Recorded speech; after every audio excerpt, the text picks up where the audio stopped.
Olá pessoal, bem-vindos a Medcel. Nós vamos estudar juntos hoje um tema importantíssimo na terapia intensiva e em toda a clínica médica, que são os distúrbios ácido-básicos.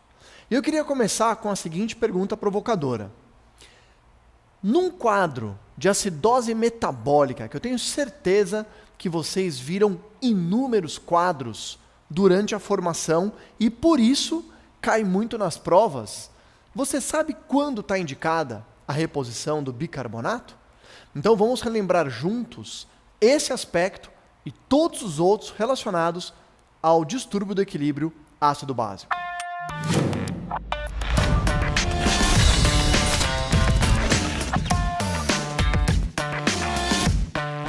Vamos começar lembrando um pouquinho da fisiologia do porquê que a gente se preocupa com esse equilíbrio.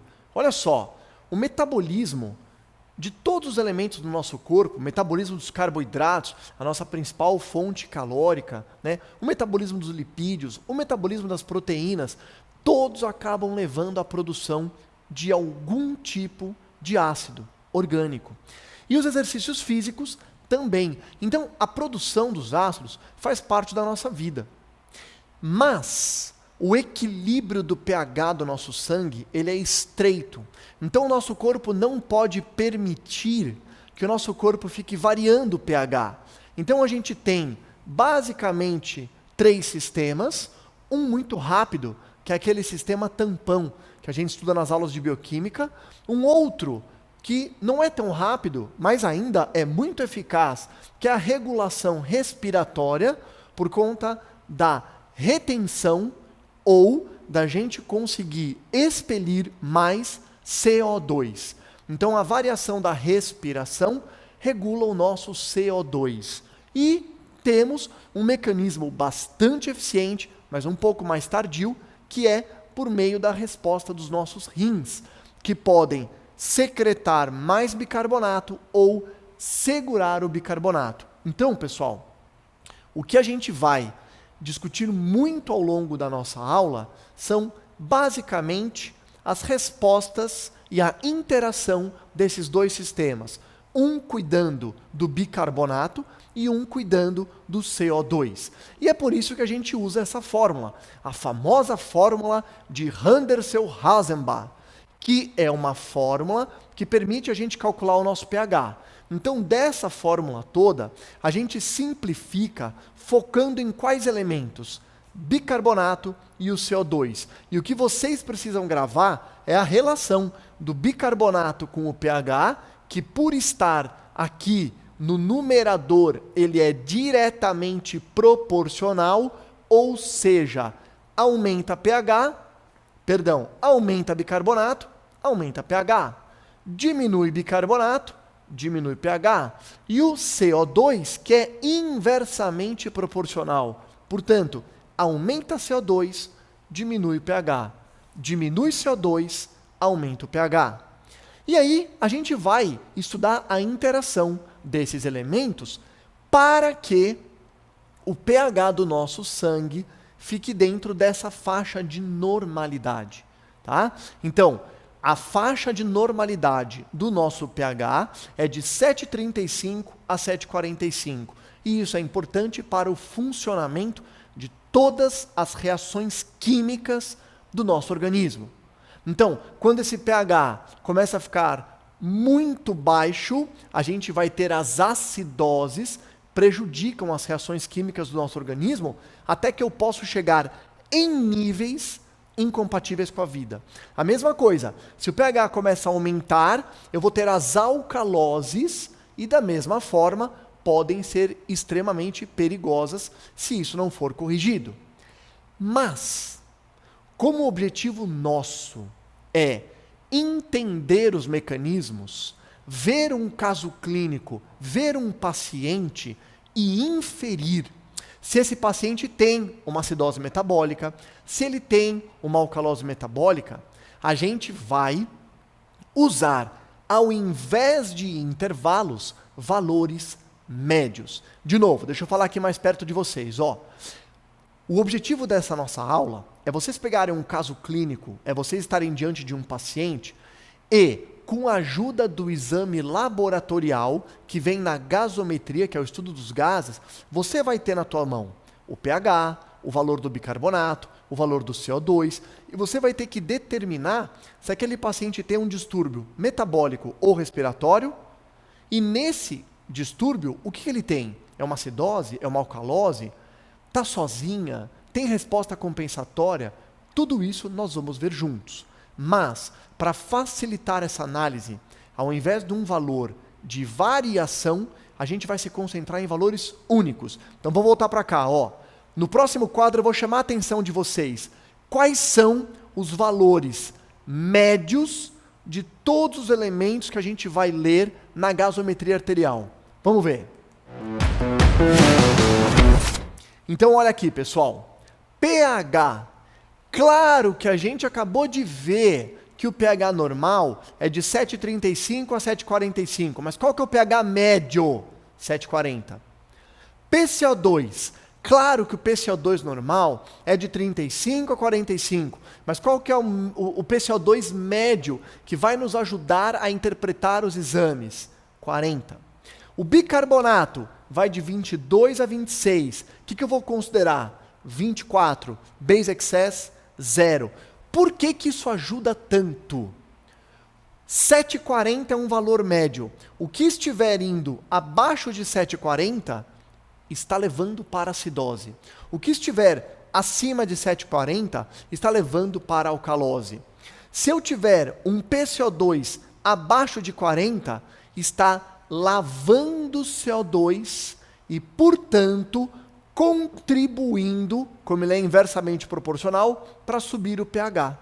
O que tiver para cá de 40 está aumentando o CO2 e, como ele é inversamente proporcional, vou diminuir o pH. E assim por diante, claro, a gente vai treinar muitas vezes ao longo da aula, ok?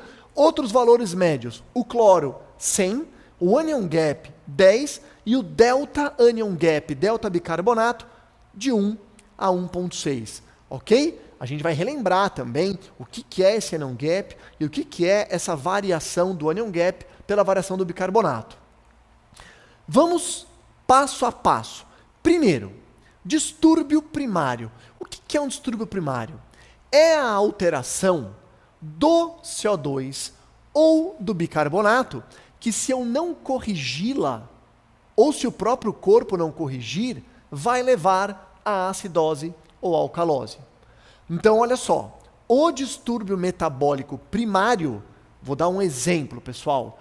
Um paciente com ansiedade hiperventila, aumenta a frequência respiratória, portanto, cai CO2. Esse é o distúrbio primário, ok? Ou, agora vamos pegar um exemplo do bicarbonato. Um paciente tem sepse. Eu tenho consumo daquele bicarbonato. O distúrbio primário vai ser a queda do bicarbonato. No primeiro exemplo que eu dei, o distúrbio primário foi respiratório. No segundo exemplo que eu dei, ele foi metabólico. Tá? Mas esses distúrbios iniciais, o corpo não vai deixar o pH se alterar. Então, por isso eu tenho os mecanismos compensatórios, também chamada resposta secundária, que são alterações que o corpo vai fazer para não deixar o pH ficar fora da normalidade.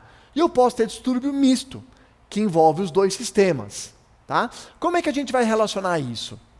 Olhando para a nossa fórmula. Então, nesta nossa fórmula, a gente tem que responder a seguinte pergunta. O distúrbio primário, daquele caso clínico que eu estou vendo, daquela gasometria que eu estou vendo, é metabólico ou respiratório? Claro que quando for metabólico, ele vai ter mexido no bicarbonato. E quando ele for respiratório, ele vai ter mexido no CO2. Vamos lá. Vamos dar um exemplo, então, da acidose metabólica. Como eu disse, sepse é uma situação frequente em UTI que leva à acidose metabólica. Tá? Então, vamos lá. Na sepse, qual que é o distúrbio primário? Eu tenho uma diminuição do bicarbonato. Isso levaria a uma queda do pH. Para o pH não se alterar, Qual que é a resposta compensatória? Diminuição do CO2. Como que o corpo faz a diminuição do CO2? Aumentando a frequência respiratória, hiperventilando. Então, pessoal, de novo, ó. Rafael, você começou com o diagnóstico. Começa agora com a alteração da gaso. Vamos lá? Eu pego um pH que está abaixo de 7,40 numa gasometria com baixa do bicarbonato e baixa do PCO2. Vamos supor então um pH de 7,30. Qual que é a média do pH? 7,40, 7,30, portanto, é uma acidose. Será que essa acidose é metabólica ou respiratória no seu distúrbio primário? É só a gente pensar. Se caiu aqui o bicarbonato e caiu o PCO2, qual dessas alterações levaria à queda do pH? Vamos pensar juntos? Se primeiro tivesse caído o CO2, o pH ia cair? Não, ele ia subir. Então, o que explica a queda do pH que veio na gasometria de vocês é a queda do bicarbonato. Então, eu concluo que o pH está baixo porque caiu o bicarbonato. E por que o PCO2 também está caindo? Porque essa é a resposta compensatória que, quando tiver concluída, vai tender a normalizar o pH. Outra mensagem então, pessoal. A resposta compensatória sempre tem o mesmo sentido do distúrbio primário. Fantástico, vamos lá. Como que eu estimo essa resposta compensatória? Eu trouxe esse slide porque vocês têm isso nos livros de medicina, vocês têm isso nas aulas de vocês da faculdade. Tem duas formas de calcular. Para eu estimar a resposta compensatória do PCO2, depende. Se eu estou trabalhando com o valor médio, igual eu estou orientando vocês a fazer, está aqui. Para cada 1 mEq que caiu do bicarbonato, vai cair 1,2 do PCO2. Vamos voltar na fórmula? Então, olha só. Para cada 1 mEq que caiu aqui, ó, distúrbio primário, vai cair 1,2 do PCO2, ou seja, 20% a mais. Ah, Rafael, mas e essa fórmula que a gente também aprendeu na UTI? É para quando você está trabalhando com o range de normalidade. Então, se você admitir que o pH normal é de 7,35 a 7,45, essa é a fórmula para estimar a resposta do CO2. 1,5 vezes o bicarbonato, mais 8, mais 2 ou menos 2. Ou seja, eu vou ter um intervalo de PCO2 esperado. Por que um intervalo aqui e aqui um valor único? Porque aqui eu estou trabalhando com a média e aqui eu estou trabalhando com intervalos, ok? Vamos lá. Alcalose metabólica agora, pessoal. Aumento. Primeiro, vamos começar com a gaso. Então eu pego um pH que está alto, alcalose. E aí? Aí eu vejo que o bicarbonato subiu e o CO2 subiu. Quem que deve ter sido responsável? De novo, vamos pensar? Se o PCO2 tivesse subido primeiro, o pH teria que ter caído. Mas não, eu estou dizendo que eu tenho uma alcalose. Então, provavelmente, o distúrbio primário é metabólico, subiu o bicarbonato e, por conta do pH que começou a subir, o nosso organismo diminuiu a frequência respiratória e começou a subir o PCO2 para puxar o pH para baixo e compensar. De novo, distúrbio primário, distúrbio secundário. Como que vai ser essa correlação? Está aqui, olha. A variação do PCO2 vai ser 60% da variação do bicarbonato. O bicarbonato vezes 0,6, ok? Agora os distúrbios respiratórios. Vamos ver? Acidose. Opa, eu tive uma queda do pH. Quando eu olho para cá, eu vejo que o bicarbonato aumentou e o PCO2 aumentou. Agora, qual dos dois levaria a uma queda do pH? Não pode ser o bicarbonato. Só o CO2 alto cai pH. Então eu tenho um acidose, cujo distúrbio primário tem que ser respiratório, e o rim segurou o bicarbonato essa é a resposta compensatória. Mais uma vez, a resposta compensatória tem o mesmo sentido do distúrbio primário. Quando a gente fala dos quadros respiratórios, para inferir a resposta compensatória, a gente pode dividir em agudo e crônico. Então, de novo, na acidose respiratória, eu tive hipoventilação. Quadros agudos, neurológicos, quaisquer. Como é que eu calculo o bicarbonato esperado? 0,1 da variação do PCO2. E se for crônico? 0,4. Porque eu estimo que vou ter muito mais retenção desse bicarbonato. Ok? Muito bom. Alcalose agora. Vamos lá? Eu pego um pH que subiu. Portanto, alcalose.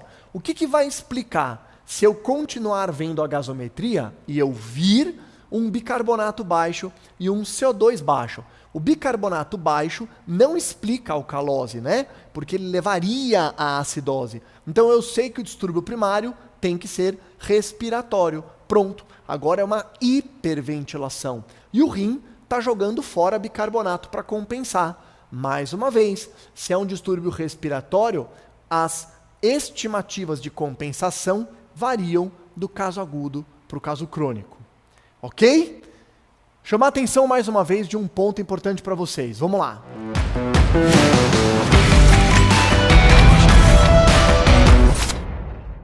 Uma vez já tendo visto isso que nós colocamos, eu vou agora entrar num outro conceito, que é um conceito muito interessante, que é o conceito do anion gap. Ok? Então, olha só, pessoal. Lá a gente viu o pH, a gente viu o PCO2, a gente viu o bicarbonato. Vamos lembrar um elemento que é o anion gap, e por causa do anion gap a gente vai relembrar o valor de cloro, e depois esse delta gap, delta bicarbonato, que a gente de vez em quando, né, nos livros até pula essa parte, vamos entender a importância dela. Vamos lá. Primeiro, anion gap. O anion gap, ele estima a concentração dos ânions não mensurados, tá? É uma diferença calculada entre os cátions, ânions, dos eletrólitos medidos no plasma. Isso aqui é o que está na definição do livro de fisiologia. Mas como é que eu vejo isso numa fórmula, pessoal? Anion gap é igual sódio menos, abre parênteses, cloro mais bicarbonato, fecha parênteses. Então, vou dar uma dica para vocês. Vamos lá, aqui mais perto, Quando você estiver fazendo uma questão na prova e no enunciado aparecer sódio, pode ter certeza que vai ser explorado o conceito do anion gap, ok? Vamos voltar. Então, olha aqui, Anion gap é o sódio menos cloro mais bicarbonato. Rafael, quando que eu uso o anion gap nos distúrbios ácidos básicos? Resposta: nas acidoses metabólicas, tá? Porque vocês podem perceber que na fórmula não tem PCO2, tem bicarbonato. Então, pessoal, o anion gap é um elemento que ajuda vocês separarem as causas de acidose metabólica. E lembra da nossa pergunta provocadora?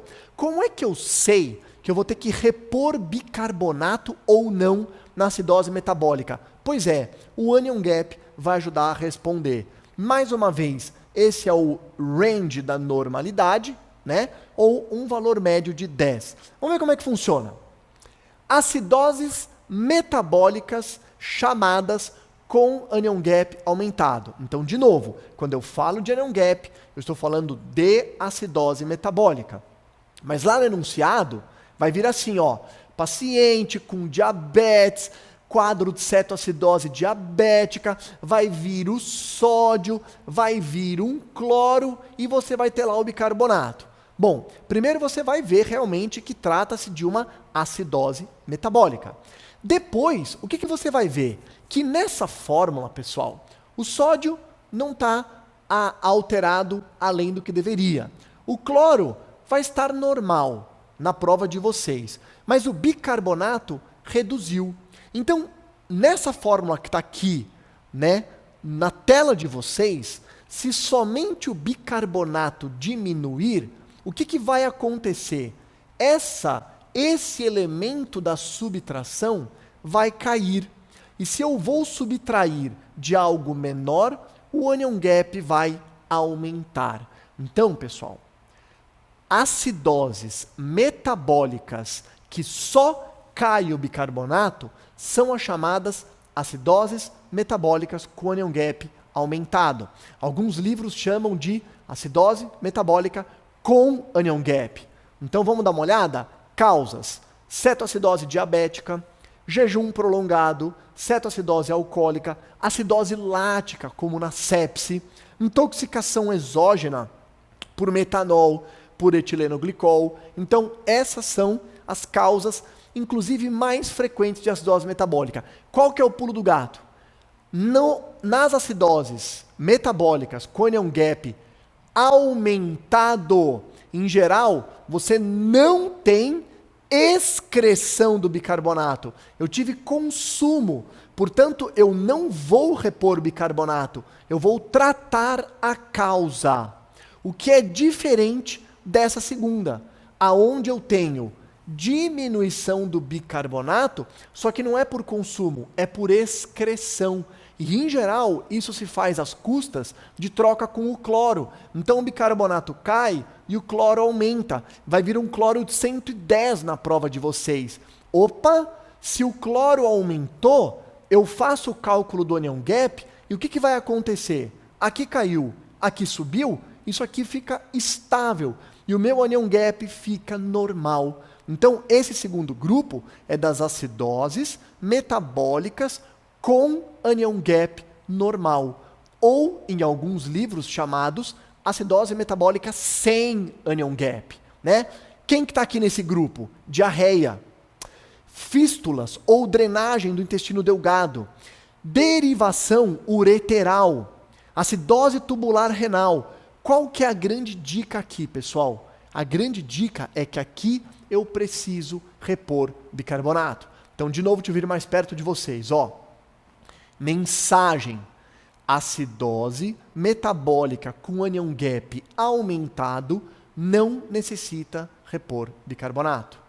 Acidose metabólica com onion gap normal, está correta a reposição do bicarbonato. Vamos voltar? E com isso a gente responde a nossa pergunta provocadora. Rafael, tinha um outro elemento ali que a gente não costuma ver, chamado delta gap, delta bicarbonato. Vamos dar uma olhada? Então tá aqui, olha. O que é esse delta gap e delta bicarbonato? Então vamos ver, ó. As acidoses metabólicas, né, com onion gap alto, que são muito frequentes, às vezes coexistem com outras causas, tanto de acidose metabólica como de alcalose metabólica. Então, essa relação do variação do onion gap com variação do bicarbonato, pessoal, é para a gente estimar essas situações. Eu posso ter 3 considerações. Calculando a variação do onion gap, de novo, ó, vou voltar aqui, ó, que é o onion gap encontrado menos 10. Então você calcula quanto que é o onion gap que eu calculei, menos 10. Coloca aqui. E a variação do bicarbonato, a mesma coisa. O bicarbonato normal menos o esperado. Então você vai calcular que essa relação pode ser 1:2, que a gente considera normal, maior que 2 está aumentada, menor que 1 está diminuída. Vamos ver o que significa? Vamos lá. Se você calcular o delta gap, delta bicarbonato, e ele vier normal entre 1 e 2, ok, eu tenho uma acidose metabólica pura, ok? Então eu tenho uma acidose metabólica, né, com onion gap aumentado isoladamente. Sepse, que a gente falou, cetoacidose diabética, ok. Agora, se você calcular, ou se vier numa prova, que a variação do onion gap pela variação do bicarbonato, de novo, ó, onion gap calculado menos 10, e aqui o 24, que é o bicarbonato normal, menos o teu bicarbonato que você recebe na gaso. Se essa variação for maior que 2, o que ele está querendo me dizer? A variação do onion gap, pessoal, tá? A variação do onion gap, que é o onion gap que você calculou menos 10, que é a média do normal, é muito maior do que a variação do bicarbonato pode explicar. Então, o que significa isso? Se a variação daquele meu onion gap é 2 vezes maior do que a variação do bicarbonato, o bicarbonato não variou tanto. Então, eu devo ter o quê? Eu devo ter alguma coisa que impediu de baixar muito o bicarbonato. Porque quando você calculou aqui 24 menos o bicarbonato da gaso, não baixou tanto assim. Então, aqui em cima, o numerador ficou muito alto. O que pode frear a diminuição do bicarbonato? Eu tenho concomitantemente uma alcalose metabólica. Então, se tiver numa prova delta gap, delta bicarbonato acima de 2, eu estou diante de uma acidose metabólica com onion gap aumentado, junto com uma alcalose metabólica. Exemplo, o paciente está tendo diarreia, né? Ou tem uma acidose tubular renal, como a gente demonstrou, ok? E se for o contrário, pessoal? E se a variação do onion gap, né? O onion gap que você calculou menos 10, for bem menor do que a variação do bicarbonato, 24 menos o bicarbonato da tua gaso. O que significa isso? Agora é a variação do bicarbonato que está muito mais forte. Por quê? Porque eu tenho uma acidose metabólica junto com a acidose metabólica do onion gap aumentado. De novo, quando você tem isso daqui, eu tenho acidose metabólica com onion gap alto, exemplo, sepse, junto com uma acidose metabólica com onion gap normal, aquela que eu preciso repor o bicarbonato, ok? Então, essa é a explicação do delta gap, delta bicarbonato. Vamos dar uma olhadinha em correlação clínica? Então vamos lá, pessoal. Acidose respiratória. Quando que eu tenho acidoses respiratórias, pessoal? Quando você aumenta o PCO2. Quando que eu aumento o PCO2? Nas hipoventilações. E aí o mecanismo compensatório vai ser qual? O rim segura o bicarbonato. Vamos ver? Depressão do sistema nervoso central, ó, sedativo, leva a acidose respiratória porque aumenta o PCO2, apneia do sono, pneumotórax, pneumonia, DPOC, alterações músculo-esqueléticas, tudo que leve à hipoventilação vai dar acidose metabólica. E acidose respiratória. E a alcalose respiratória? Vamos ver? Opa, agora eu estou lavando o CO2. Eu estou hiperventilando. Se eu estou hiperventilando, eu jogo fora CO2. O mecanismo compensatório é na mesma direção. Eu tenho que diminuir bicarbonato. Então o rim joga fora bicarbonato. O que me leva a hiperventilar? De forma aguda, ansiedade, síndrome de pânico, né? Dor, TEP, edema agudo de pulmão, febre, insuficiência hepática, tudo que leve a aumento da frequência respiratória. Crônica, intoxicações exógenas, infecção do sistema nervoso central, altitudes, trauma, ok? Então, esses são elementos de correlação clínica. Mas, sem dúvida, o que mais vocês vão acabar encontrando são os quadros metabólicos e eu quero chamar a atenção de vocês para um dos que mais cai na prova. Vamos lá.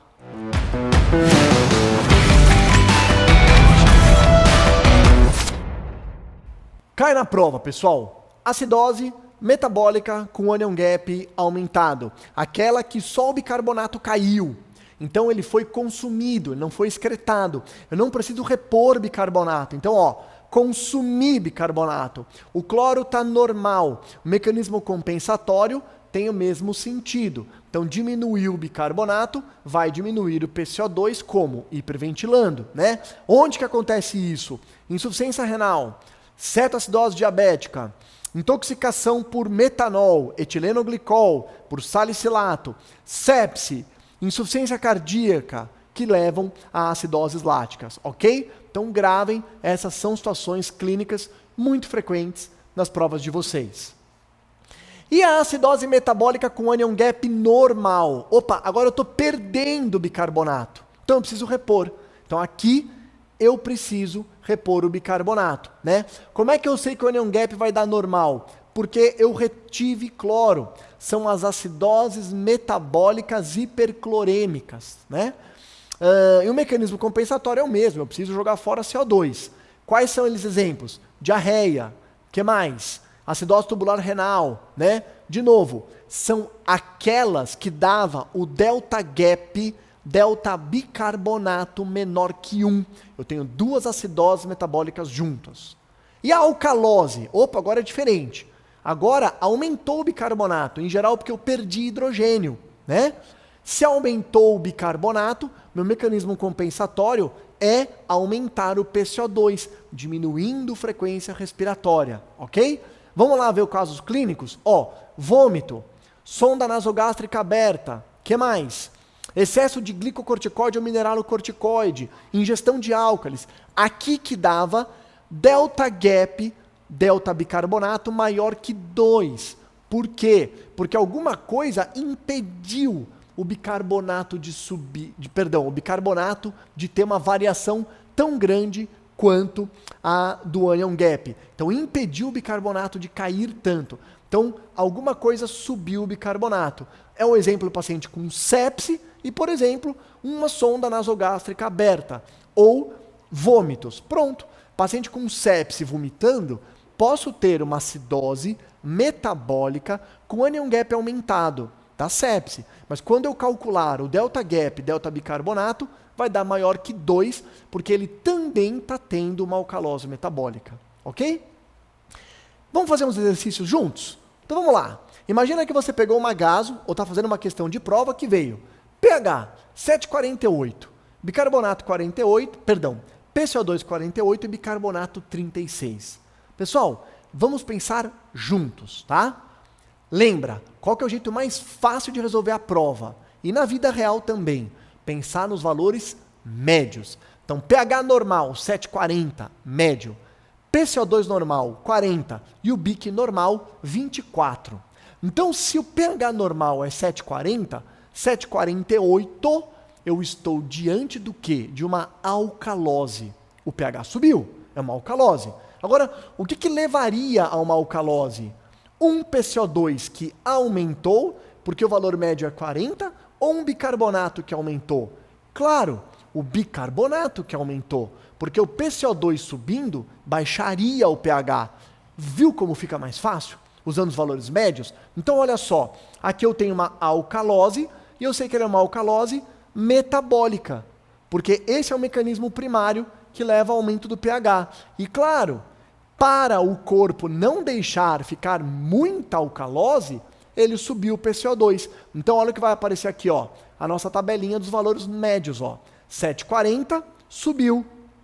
Quem que explica essa elevação do pH? A elevação do bicarbonato, porque a elevação do PCO2 baixaria o pH. Então, legal, eu estou diante de uma alcalose metabólica. Vamos calcular qual que é o PCO2 esperado para a gente conseguir compensar? Então, a variação do PCO2 é 0,6 a variação do bicarbonato. Bicarbonato médio não é 24, então a variação é 12. 0,6 vezes 12, 7,2. Então eu pego 40 mais 7,2, 47,2. Então é o que está se aproximando e aí a gente vai compensando o nosso pH. Ok? Mais um exemplo, vamos ver? Então todo mundo conseguiu ver aqui? Maravilha? Vamos lá. Agora eu tenho um pH de 7,30, um PCO2 de 60 e um bicarbonato de 30. E aí? Como é que eu interpreto isso? Vamos puxar os valores médios. Qual que é o pH? 7,40 normal. Se está abaixo de 7,40, estou diante de uma acidose. Tá. O PCO2 é 40, subiu. E o BIC é 24, subiu. O que leva a uma acidose? Aumento do PCO2 ou aumento do bicarbonato? Aumento do PCO2. Porque quando isso aqui aumenta, cai pH. Quando isso aumenta, sobe pH. Então eu estou diante de uma acidose respiratória. Pronto. É isso o que a gaso me fala. Para eu determinar se é crônica ou aguda, precisa do caso clínico, né? Você vai precisar do enunciado, né, de dados clínicos para definir se é crônico ou agudo. Tá legal? Sabendo que é crônico, eu vou calcular a resposta compensatória do bicarbonato, que é subir. porque ela tem o mesmo sentido e direção do distúrbio primário. Então eu vou calcular que a variação do bicarbonato é 0,4 a variação do PCO2. Vamos calcular o PCO2? A variação dele foi de quanto, pessoal? Ó, de 20. Então eu coloco 0,4 vezes 20, que dá 8. A variação do bicarbonato, qual que vai ser? 8 mais 24, 32, que é o que vai caminhar. Aqui, quando subir para 32, vai melhorar o pH. Ok? E é isso aí, pessoal. Conseguimos passar por esse capítulo importantíssimo, distúrbios do equilíbrio ácido básico, e agora vocês sabem responder essa pergunta de uma forma completamente segura. Um grande abraço e até a próxima.